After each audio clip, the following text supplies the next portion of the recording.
In her Jubilee year, the Queen has launched the Elizabeth Line, London's first new underground railway for over 40 years. It's Britain's most ambitious rail project since Brunel. And it's alongside his masterpiece, Paddington Station, that the first Elizabeth Line passengers are waiting to board on the train's maiden voyage. This is a bit of history in the making, isn't it? This is really a game changer. It's a fantastic engineering achievement. But the railway is 4 years late and £4 billion over budget. The original launch in 2018 had to be abandoned. No one's more disappointed than myself and the team here. Leaving trains with no passengers, stations lying empty, and costs spiralling. The extent, both of the time and cost, are pretty jaw-dropping. Crossrail was going to be delivered on time and on budget. I think it's disgraceful. We don't need these problems right now. For over 10 years, our cameras have been following an army of more than 75,000 workers. Every station is feeling the pressure and is feeling the heat. Through every success. It gets the nerves going, the adrenaline pumping. And every setback. We didn't say this was going to be easy. The wall hasn't collapsed then yet, no? This episode picks up the story in 2020. This is the first time I've seen this complete. With the race to get the Elizabeth Line's 9 central London stations finished in time for opening. We have smoke at Durward Street. The team must prove that each station can deal with major emergencies. Platform teams, we have fire signals. Leave the station immediately. And for some of Crossrail's most dedicated staff, it will be an emotional farewell. Oh my God. This is the inside story of how the £15 billion railway became the £19 billion railway. And how this triumph of British engineering was eventually brought back on track for the grand opening of the Elizabeth Line.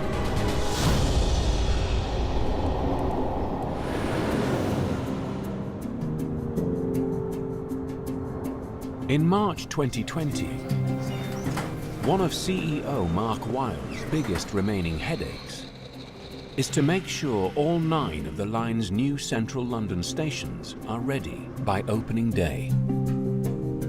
When will this be finished then? Do you have to repeat the test? You repeat the test? We will, yeah.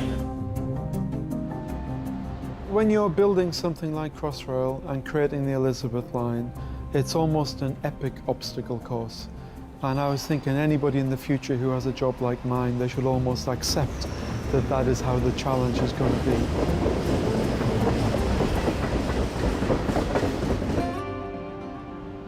Each station is a unique architectural feat. And the finishing process is proving far more complex than in the original plans.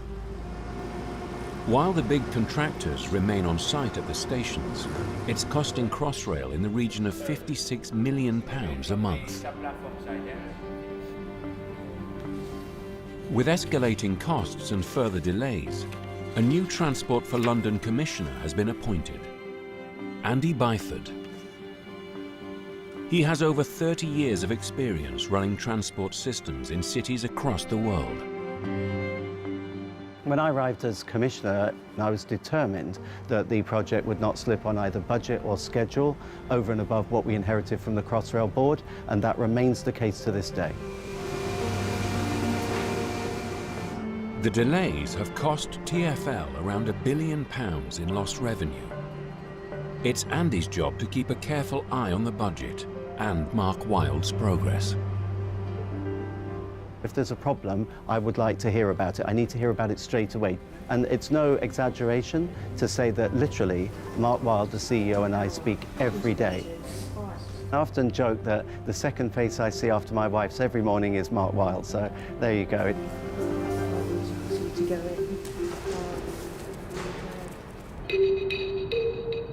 And keeping a careful eye on Andy's progress the Mayor of London, Sadiq Khan. Any surprises so far? Well, it's been surprising. If there weren't any surprises, we've certainly found that there's some learning points. The first question London has asked me about the Elizabeth line is, when is it going to open? We're a city of almost 10 million Londoners, but also many more who come into our city from outside commuters. It's really important when the Elizabeth line opens, it opens as a perfect railway. This plays an integral part in the recovery of our great city. You'll be able to do that to there and to there earlier than would have been the case, sooner than would have been the case, which I'm really pleased about.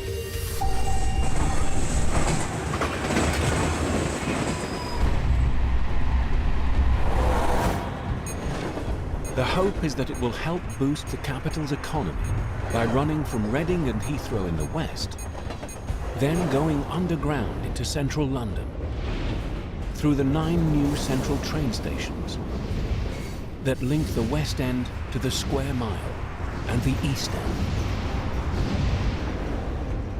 before terminating at Abbey Wood and Shenfield in Essex. 120 kilometres of new railway will link to the rest of the tube.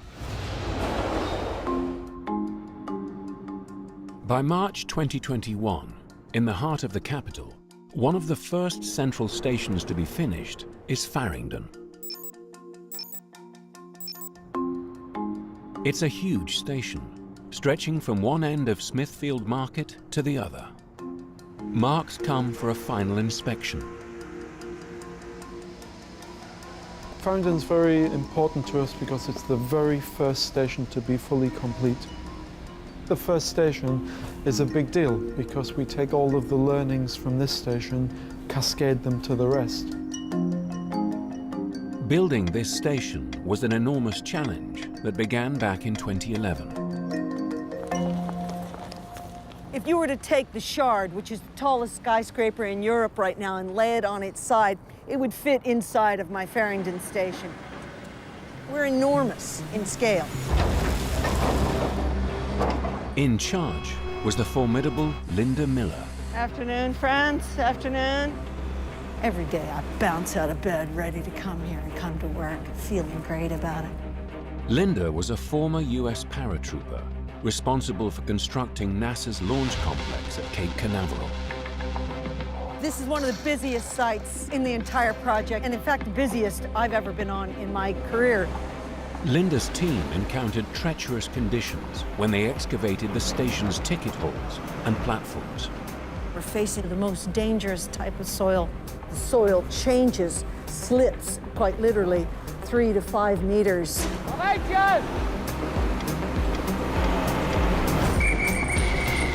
Then they had to wrangle huge sections of concrete Okay, coming down. to form its cavernous diamond-patterned ceiling, inspired by the gems sold in this area of London's Diamond District. This is the jewel in the Elizabeth line's crown. So the very, very final pieces of work here are the final commissioning, making sure that the fire alarms, the speakers, the CCTV cameras all work together, and of course then giving it to the operator and the operator London Underground to adopt this system. Hi guys, how's it going? What are you doing today? On fire testing up. We've got the highest standards of fire in the world. I quite like the fact that we're quite pedantic on fire and we're quite particular. Before handover, the engineers will test the fire detection systems and ensure they match every last detail of the design. Fire engineers, signalling engineers, you kind of want them to be precise because everybody's relying on them. See you soon. Stay safe. Stay safe. The final cost estimate on this station has nearly tripled to £700 million. The thing we've learned in Crossrail was that the last 5% of a job was typically going to take 20% of the time. By the time you get to the last 0.1%, it gets really quite difficult and challenging. Each of the 9 new stations presents a different challenge. Farringdon is now finally finished. 2 stops along is Whitechapel, the only station on the line where, bizarrely, the London Underground goes over the London Overground line. The final stages of Whitechapel's complex build began in 2019, when the site manager, Crossrail's oldest employee, Jim Forrest, was 80. This is the highlight, what I'm doing now. Back in 2015, Jim led the efforts, craning in all the heavy steel beams that form Whitechapel's new ticket hall. We've got very little space to work above and around a live station. But to get the unit in, we've got to cut a small gap in the handrail. All right, Jerry. Jim's been promising to retire since 2015, but he loves working with his team. It would be a good project for a swan song, really. His career has spanned 61 years. I started in 1960, extending the steelworks at Scunthorpe.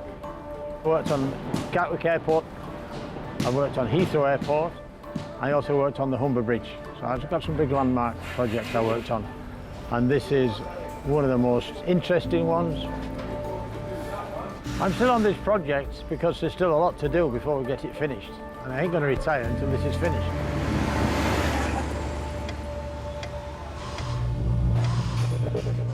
Today is a big day for Jim. Whitechapel is about to have a major fire test to ensure the station's elaborate ventilation system can deal with smoke. We can't open a station until we're 100% certain that the station is safe for people to use. Fire is always a major concern, either on the train or on the platform. And one of the greatest problems to passengers is smoke inhalation. Back in 1987, at the King's Cross fire, 31 people died, and many more suffered from smoke inhalation. Several hundred people were trapped as smoke filled the tunnels from a burning wooden escalator. It was London Underground's worst fire that still haunts people to this day. Ever since then, the design of stations must include smoke sensors and fire suppression systems.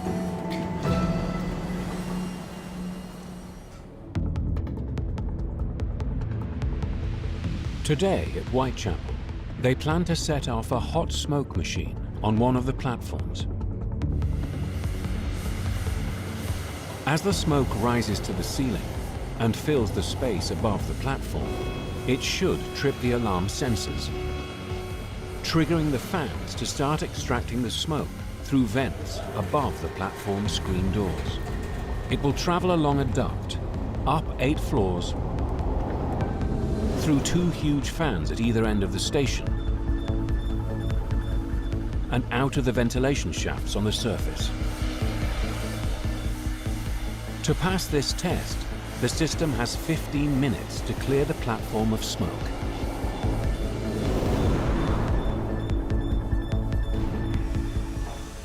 This smoke test is a big milestone for Whitechapel. If we don't succeed, we can't open the station. Good evening. So, tonight is the big one, the smoke test. Leading the smoke test is Project Director Bob Hearn. This is to prove that in the event of a terrible scenario, where there's a fire on the Crossrail platforms, the systems will cope with smoke evacuation. We have a possession on London Underground and London Overground tonight. We cannot start this test until the final train's gone through. That's predicted to be at 12:45, 1:15. They have a 3-hour window to complete their test to avoid the risk of smoke in the tunnels while trains are running. We have to finish this by 4 o'clock. Any other questions?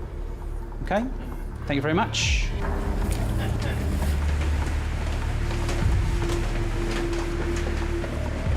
And promise me you're not going to stain my ceiling, are you? As engineers set up the smoke machine, Ready to start. 8 floors up, spotters are taking their position by the vents, ready to call in the first sign of smoke. Right, last train's run through. Now the last tube train has left Whitechapel, the team can test how quickly the automatic fans respond. All teams stand by. We're about to start. Platform team, could you energise the smoke generator, please? That's stage one. We've got smoke. We're now just waiting for the fire alarm system to detect smoke, which should trigger the fans. Fans operating over. Thank you. So platform teams, we have both fans operational and fire signal. It takes just 2.5 minutes for the fans to spring into action. Protect, can you advise when you get a smoke signal? Spotters must report in the first sight of smoke to confirm the ventilation system is working. No signs of any smoke over. Takes time to travel it up 8 floors to get it to that position.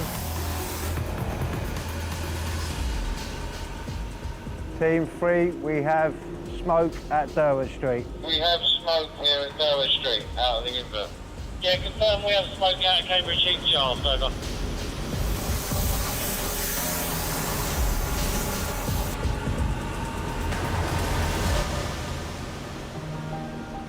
From a platform perspective, it went very well indeed. We know the systems work well. We've proven that to ourselves. This is the first time we smoked to know what the circulation path is, so generally happy, yeah.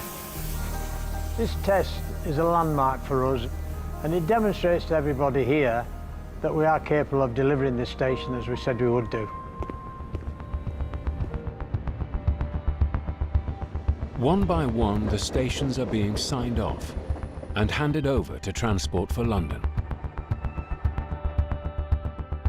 In May 2021, Tottenham Court Road, the gateway to the West End, is ready for use.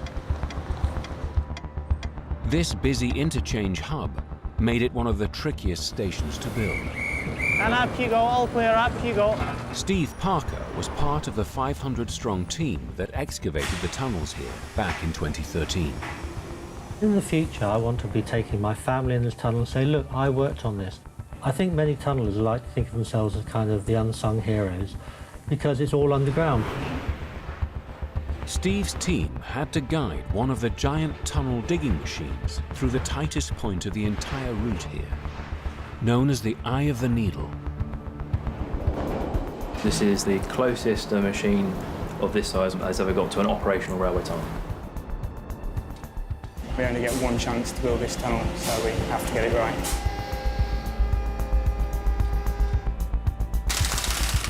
The TBM cutter is now directly above the Northern Line northbound station platform. So about 850 millimetres below my feet is the crown of their tunnel. After 48 hours of tunnelling, the team made it through the pinch point. We passed over 2 platform tunnels with a 900-ton tunnelling machine. That's even the first, I think. Yes, it is, yeah. Cheers. Good. And 4 years later, Li Ling Hai led the team fitting out Tottenham Court Road Station. Put the terminations into the Essex there. Her team thread more than 100 kilometers of cable through the labyrinth of walls and ceiling cavities to power the lights, escalators, and ticket machines. Each one of those cables need to be fed by hand. No cables, no equipment, no station. This required a heavy-duty, hands-on team. We don't use cable pullers from London because they're all soft.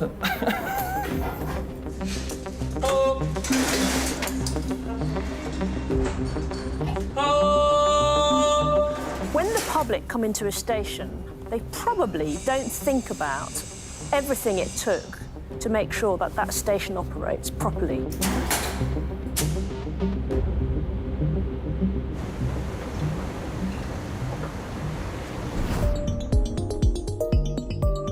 Next across the finish line, Woolwich Station in southeast London. From here, the trains will go under the Thames and through the 145-year-old Connaught Tunnel. It was here, back in 2013, that Alex Mitchell cut her teeth, working under Linda Miller's wing. This is Alex, and this is her patch, the work that needs going on here, right in the heart of the job. This is my first project I'm working on, so I'm really lucky to have such an interesting project. It's my first job. Alex and Linda had just 6 months to convert these twin Victorian brick passageways into a single, wider, deeper tunnel. We need to turn it into one tunnel because our new Crossrail trains aren't going to fit in.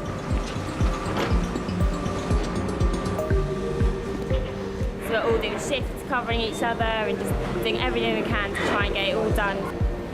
I can't believe you can see all the way through. Like, we're directly below the dock right now, and you wouldn't know. For me to have it as my first job is amazing. I think I'm probably going to be disappointed at everything else I go to now. 8 years on, and passengers from Woolwich will soon travel through a piece of British engineering history. In July 2021, within one of London's oldest districts, Liverpool Street Station is ready to hand over. The station's eastern ticket hall sits 40 metres underground. Before engineers could begin excavations here, back in 2015, archaeologists unearthed 3,000 bodies from the Bedlam burial ground. Crossrail's been really interesting for archaeologists because of its scale. The route, east to west across London, has provided this kind of unique slice across the city. Now a new plaza is open at Liverpool Street for city workers to walk through London's old financial district.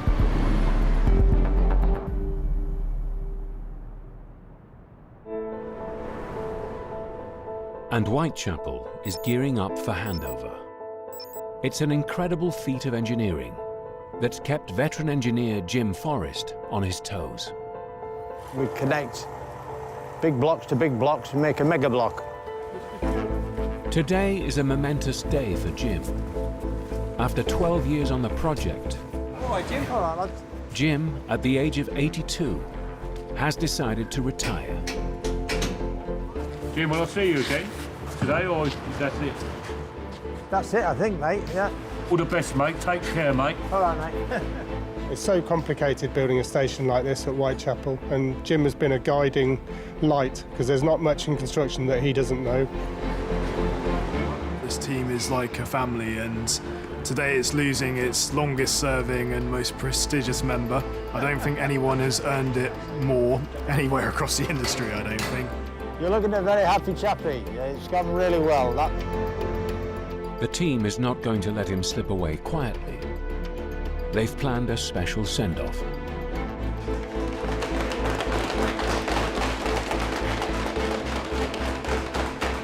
Thank you.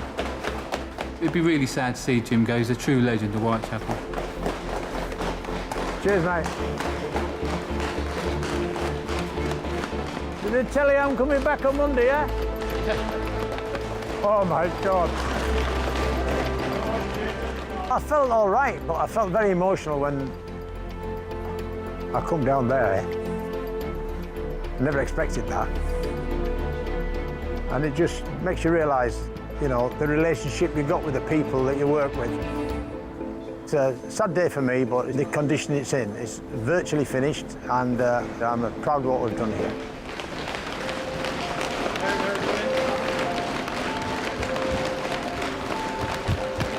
I'm sorry if I start getting a bit emotional, but I didn't expect this, and I thank you all.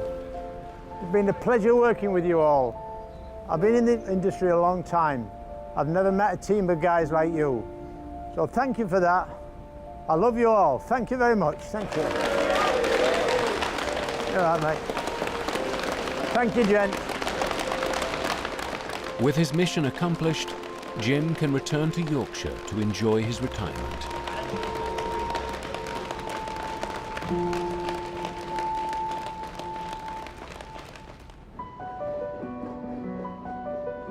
By August, This is a big game changer. This is quite a moment, isn't it? Watching customers come in and out of it. the new Whitechapel station opens for passengers. It cost £831 million, more than 7 times its original budget, making it the most expensive station on the line. Today's a very notable day. We've opened Whitechapel Station to the London Underground and the London Overground platforms. This is one of our most important projects in the whole programme, immensely complex, dense area in a community that's had to put up with us for 10 years. It's a big boost to the whole programme as we push on and drive to the end.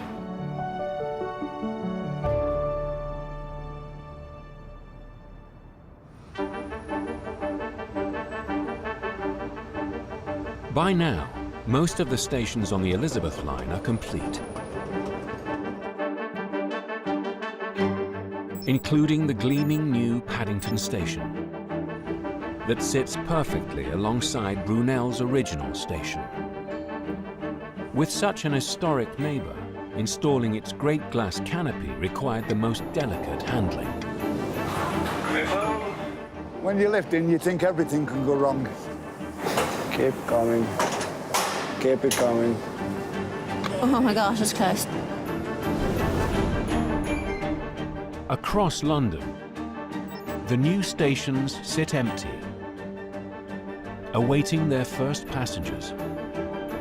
But at all these stations, the Elizabeth line will remain shut until final safety checks have been completed.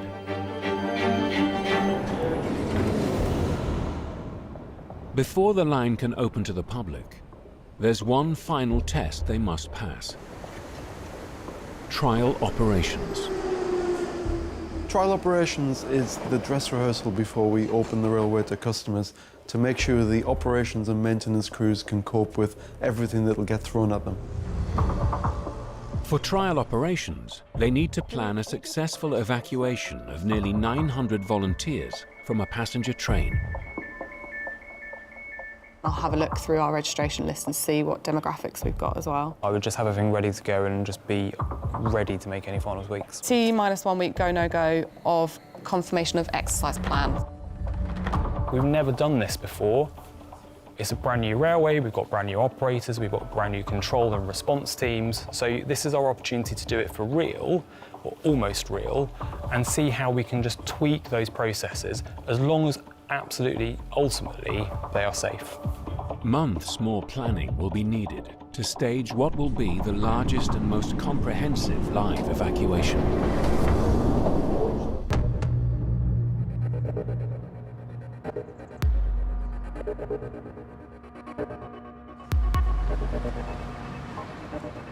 The station they will be testing nestles beneath the steel and glass giants of Canary Wharf. This new financial heart of the capital generates around £40 billion for the British economy.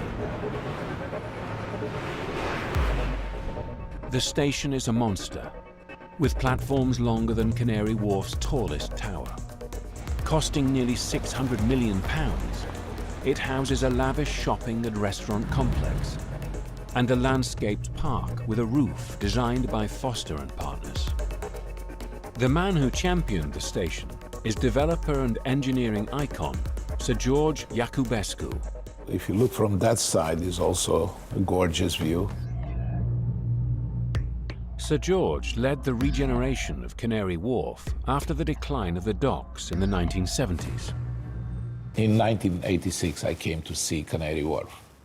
And my first thought is that there is absolutely nothing to help you build it.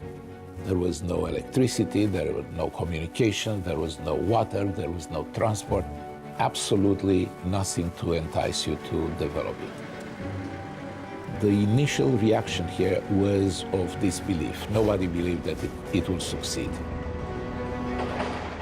£1 billion went into infrastructure because we had to create a city. Canary Wharf ultimately was a labor of love. Sir George and the Canary Wharf Group wanted to complete their dream by investing £150 million towards the £500 million new Elizabeth Line station that would be built in a dock. 3, 2, 1, go! Construction work began on the station back in 2009.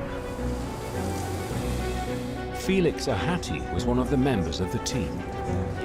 Canary Wharf Station is my baby. You know, for me, it's the best station on the project. It doesn't get bigger than this, being the largest construction project in Europe.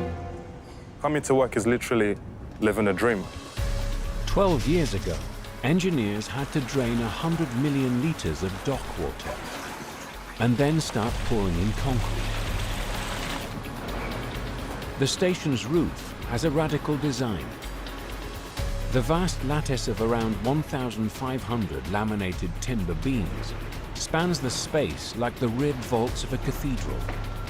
They support specially strengthened translucent panels to create a huge atrium that feels more like an indoor park. Wow, that's a big fan. The logistics of wrangling the station's huge 10-ton ventilation fans past the maze of skyscrapers and delivering them 10 meters underground. What's that like, Dave? Required months of planning. We don't want the fan ending up in the dock. We didn't say this was going to be easy. Forget us, land it on there.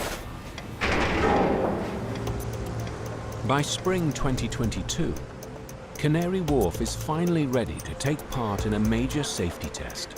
Right, good morning, everyone. Welcome. Lewis George and the operations team are at Woolwich Station to conduct the railway's biggest and most complex trial evacuation. This exercise is important to helping us open the Elizabeth line because we need to be able to demonstrate that we can look after our passengers. To see how well staff deal with emergency evacuations, the trial will be in 2 stages. To begin, nearly 900 volunteer passengers will board a train at Woolwich and travel through the tunnels. Just before reaching Canary Wharf Station, the driver will simulate a breakdown. Another train will be dispatched, pull up behind it, rescue the volunteers via the emergency tunnel walkway, and then pull into Canary Wharf. They must start to offload passengers within 60 minutes to pass this stage of the trial. It's going to go from the westbound platform. As staff take up their positions, If you want to head off, because we're starting to get the queue and we'll get the doors open. Thank you, guys. We've not had our grads turn up then. it's time to let in the volunteer passengers. Right. Helen, you ready? Go time. This is the first time that a lot of these staff have seen that many passengers, and we haven't run these exercises with people before. It's a different level of realism, and there's all sorts of things that people sort of give to these scenarios that you wouldn't think of or expect. You can't ever tell with these things. Lovely, we're doing good on numbers. Within an hour of opening, the staff are dealing with 885 volunteers who have agreed to be guinea pigs in the trial. Good morning, everyone. Welcome to the Elizabeth line. We've got 2 exercises. The first is an evacuation of a train in the tunnel to a rescue train, which will pull up in the same tunnel. And then the second exercise is a station evacuation at Canary Wharf.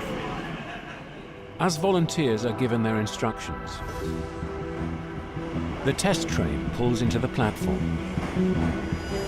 Ensure that you make regular announcements to the customers and use the onboard sign facility as well, yeah? Perfect.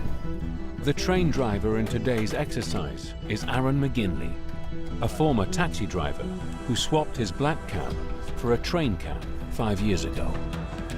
This is the first time that I've done anything like this before, so it's a good opportunity to practice something that can happen when we're out there in the real world with real customers. Please would all passengers board the train on platform B? Please board the train on platform B. Thank you.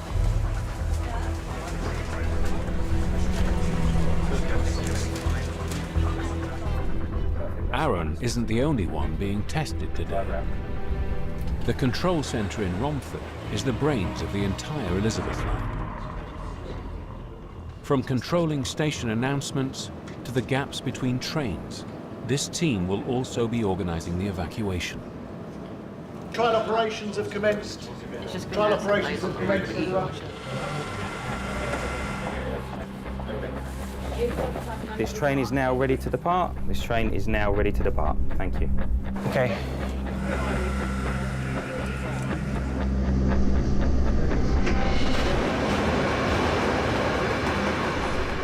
station, Canary Wharf.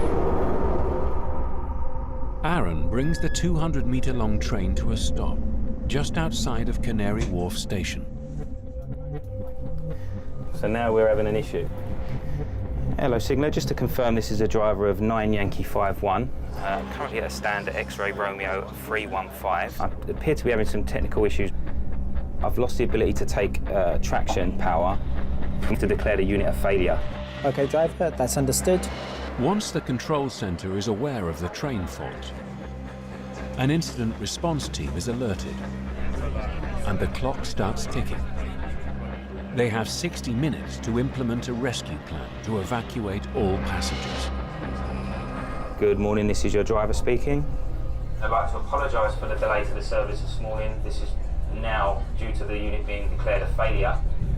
Can I just remind people not to attempt to leave the train yourselves? It is dangerous, it is an operational railway. At Canary Wharf, Lewis and Rebecca have arrived to monitor the evacuation from the platform. Can we see the...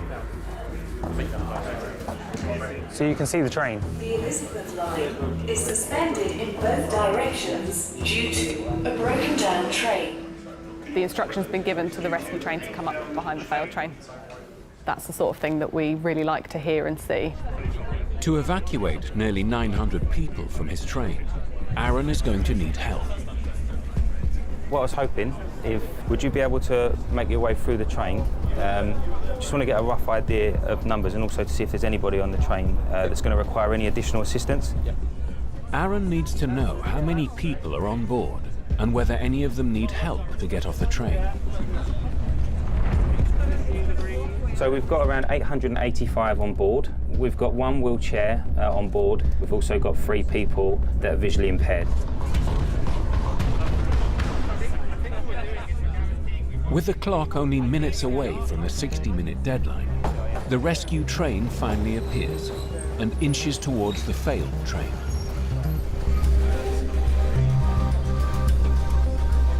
Good afternoon, this is your driver speaking once again. I have good news. The rescue train is now in position. We will hopefully be able to get everybody onto a train that actually works. 60 minutes after making the emergency call, it's time to begin the evacuation. Good afternoon, this is your driver speaking. We are now in a position to begin an evacuation to move you onto another train. If we could make our way through in an orderly manner, that would be great. Thank you very much. Driver out. Right, let's do this. Permission to start evacuation given 12:11. Dead on an hour. Yeah. Dead on. Oh, tunnel lights are on. Fab. So tunnel lights are on. That means we're starting the evacuation shortly. Here we go. Yeah, that's all passengers off. We've done a sweep of the train as well. Thank you very much for your patience. Thank you. Oh, it was a lovely trip. Thank you very much. Thank you. The line's never ended. Aaron now deals with those who need additional assistance. There we go. So if we do the chair first, are you able to assist with the chair? So we're all good, so yeah. It takes 35 minutes to evacuate all passengers.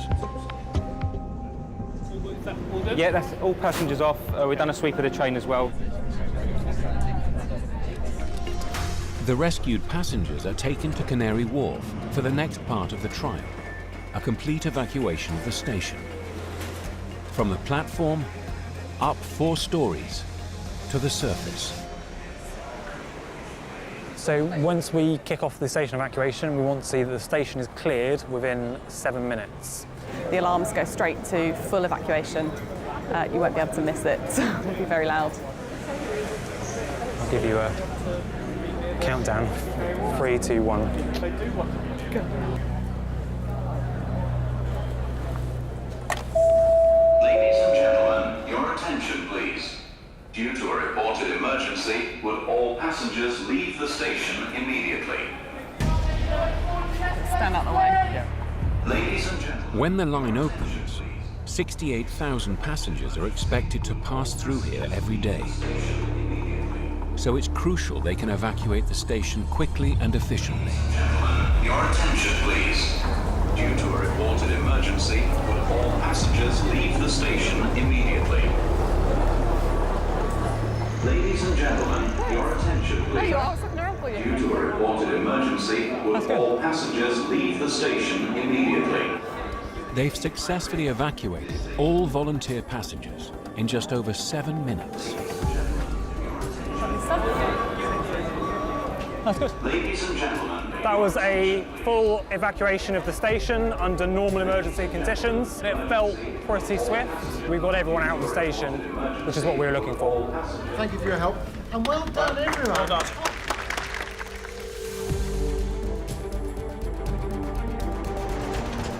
Mass evacuation exercise is done. Yes. Ah! Today's exercise went really well. We didn't have any incidents, so we're happy with the result. And we're happy that there's things we can take away and hopefully make even better in future.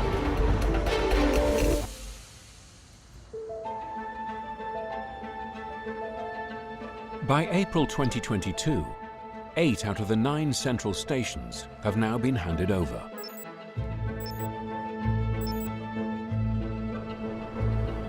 But one remains stubbornly behind schedule: Bond Street.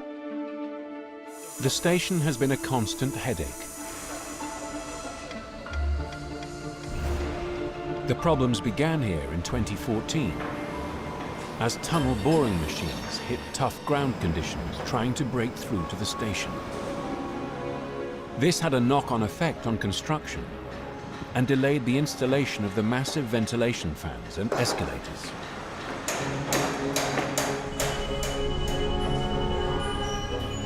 The day-to-day problems are lorries coming along and closing the road off, stopping parking outside, like just the dust and like the pollution from it all, the noise. Obviously, that kind of disruption is like not cool if you're trying to do someone's hair and they're trying to relax. What are we doing?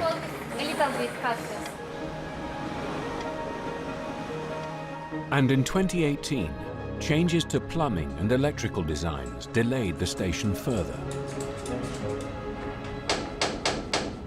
Entire hoarding gone, but I think Just weeks before the planned opening of the railway, Mark Wilde is back at Bond Street to find out what's going on.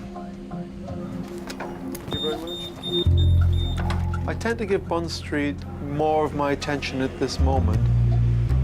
Of all of our 9 stations, Bond Street has had the most challenges to contend with.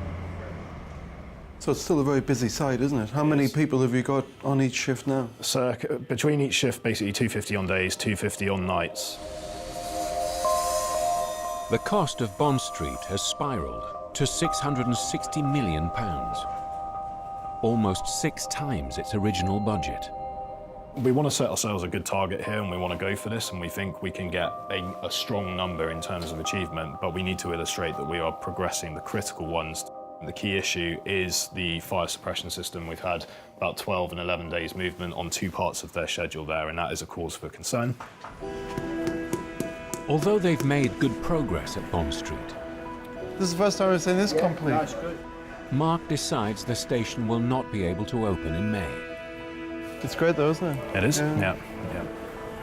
Although the team have caught up quite dramatically, actually, from about 18 months delay to sort of 4 to 5 months delay, it isn't possible for Bond Street to open with the railway.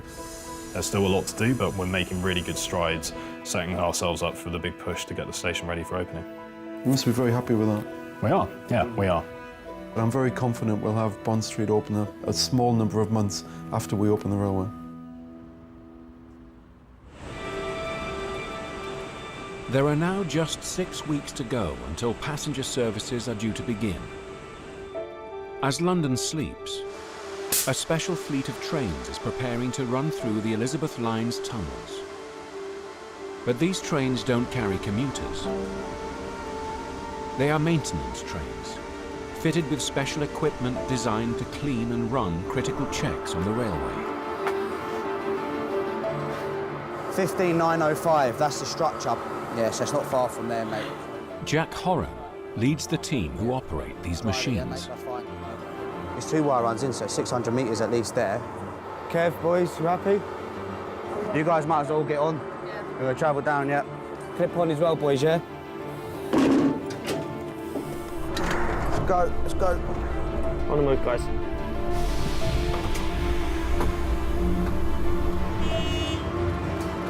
The Elizabeth line has 3 of these special trains, costing over £12 million. They have sensors that scan for cracks on the tracks and nozzles for gritting the rails. They can also be used to locate and fix any breaks in the power cables.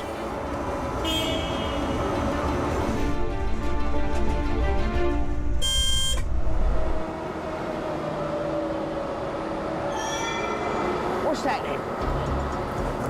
It's taking weight. Ah, it's loose. That needs straightening out.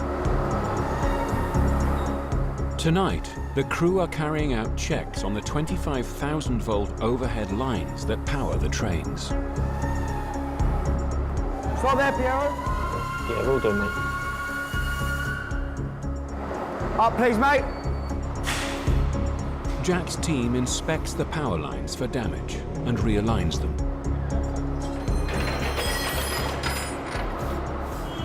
Here's the torque wrench. Torque all this one.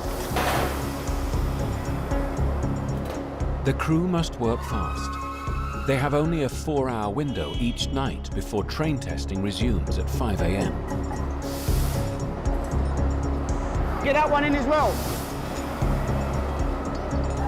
The London Underground hasn't always had state-of-the-art machines to clean its tracks and tunnels. In the 19th century, teams of women, known as fluffers, took on the tough job of cleaning the tube tracks, removing dust and rubbish from the line by hand to prevent the fire risk from electric sparks. This manual work continues to this day on the older tube lines. The next overlap. But the Elizabeth line's fully automated fluffers will be much faster. Piero, roll forward. Now 200 metres down. When the railway is fully operational, they will check the line every night to inspect and maintain any of its 400,000 components. Perfect timing. That's us. Lovely old job, mate.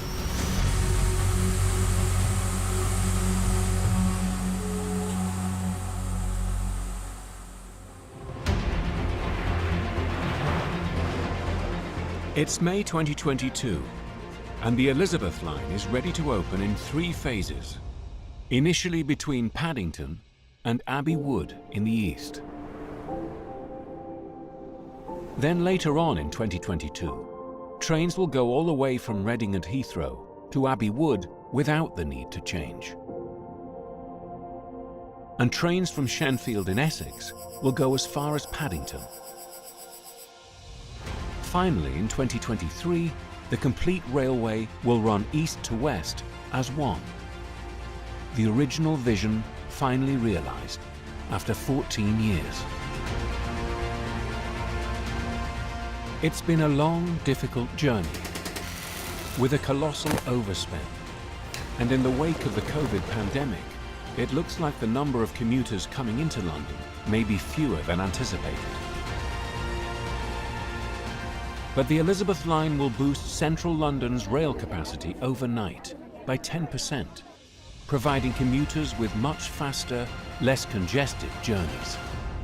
It'll help me get in and out of London and possibly give me a chance to get across to West London much easier as well. Critics still question whether the £4 billion overspend could have been avoided with better planning. Hello. I mean, oh wow, that's a lot. That's a lot of money, isn't it? Because you picture of what that could do for children in poverty and people living in hard places all around the UK, not just London.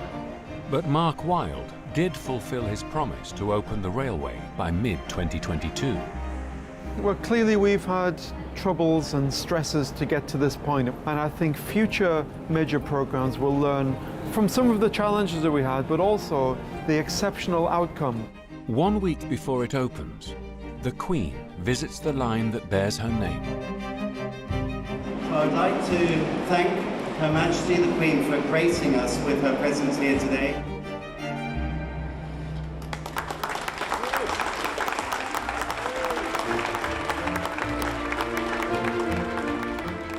Finally, on the 24th of May, the big day arrives. The Elizabeth line is ready for the public. It's a normal day, but it's history. Emma Knowles will drive the first train to Paddington. Crowds gather outside the station to be first on board. This is a bit of history in the making, isn't it? This is really a game changer. Quite emotional. Yeah, it's just a normal day. Train's ready.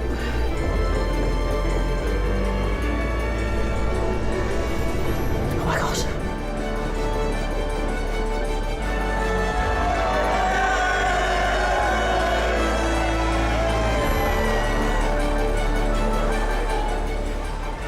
Train now approaching platform A is your Elizabeth line service to Abbey Wood via Canary Wharf. We have people. Bloody hell. And this train will be calling at Tottenham Court Road, Farringdon, Liverpool Street, Whitechapel, Canary Wharf, Custom House, Woolwich, and finally Abbey Wood. Oh my God. Please open, please open, please open. No need to run, you've got about 1 minute's time until this train is ready to depart. Fun. I don't think I'm going to have any vocal cords left after today. It's so good to finally see these platforms come to life after months and months of being down here while they're completely empty. We've all waited a long time for this Elizabeth line to start, and I just wanted to be part of the first journey. You do not want to be the first person to be stuck in the Elizabeth line's doors.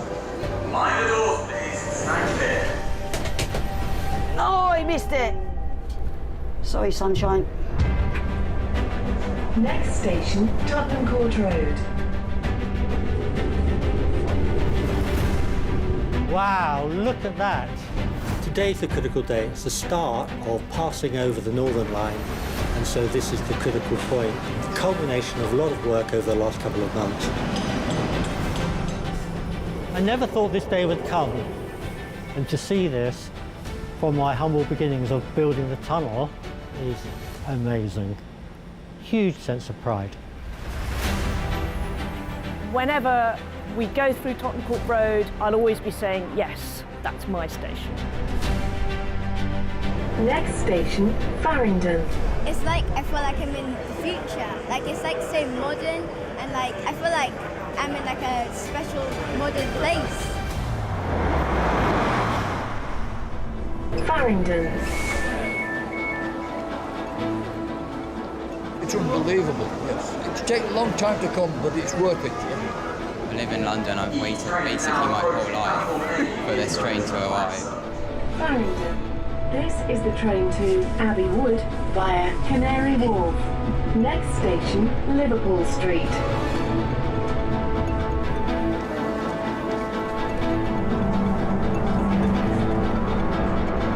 Liverpool Street. This is the train to Abbey Wood via Canary Wharf. Without Crossrail, I wouldn't be where I am today. The project certainly opened doors for me and allowed me to step up. The target's to build 66 trains, which is actually 594 carriages. That is a hell of a lot of trains. In terms of the scale of the actual rail vehicles, I don't think you actually appreciate until you get on one of them and you walk from one end to the other how actually inspirational they are. This is the train to Abbey Wood via Canary Wharf. Clean, beautiful. I mean, I've been taking pictures. I'm going to work and it's like I'm on sightseeing. It's beautiful. See, I can't even stop smiling, and it's not even my birthday. Next station, Whitechapel. Thousands of people have worked here. Well, you've got all the four pieces. You can get them in today. Yes, that's great. That's great. and then go on to some more, yeah? Yeah. Excellent. Okay. Constructing this railway, and they'll all be pleased that this day has finally arrived. This is the train to Abbey Wood via Canary Wharf. Next station, Canary Wharf. During the period of Crossrail, I believe I grew a lot. I lost my hair. I'm more than proud. I had an amazing opportunity to learn on Crossrail. I mean, I started from an engineer, finished as a project manager. I was close. I was getting a bit nervous that I wasn't going to fit. A lot of people say they worked on Crossrail, but I think it feels better to say I finished Crossrail. Next station, Custom House. So we're now coming up to the Connaught Tunnel, where we have a speed limit here of 50 miles per hour. We had some really good role models at Connaught Tunnel, especially Linda Miller. She was fantastic. She was so inspiring.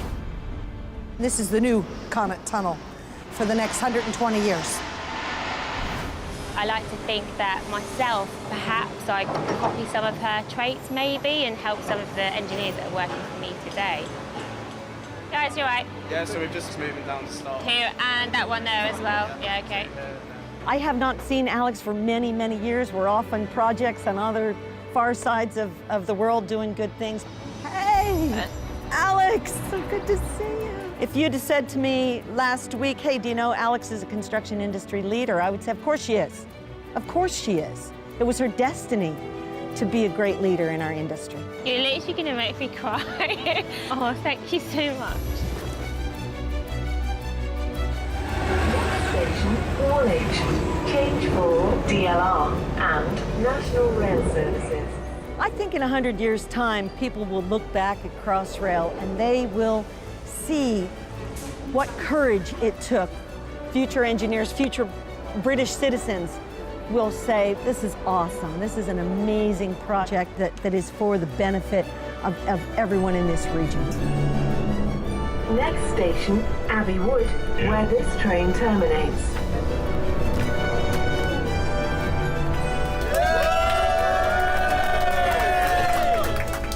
It's been a real effort. I'm so proud of the whole team that pulled together to make this happen. Congratulations. So these are the brains of the operation. Can I say, Mark began this without any grey hairs, without, you know, look at him now. Well done. Well done. I have tears in my eyes. Second part, Ken Robbins. Thank you. I'm very chuffed.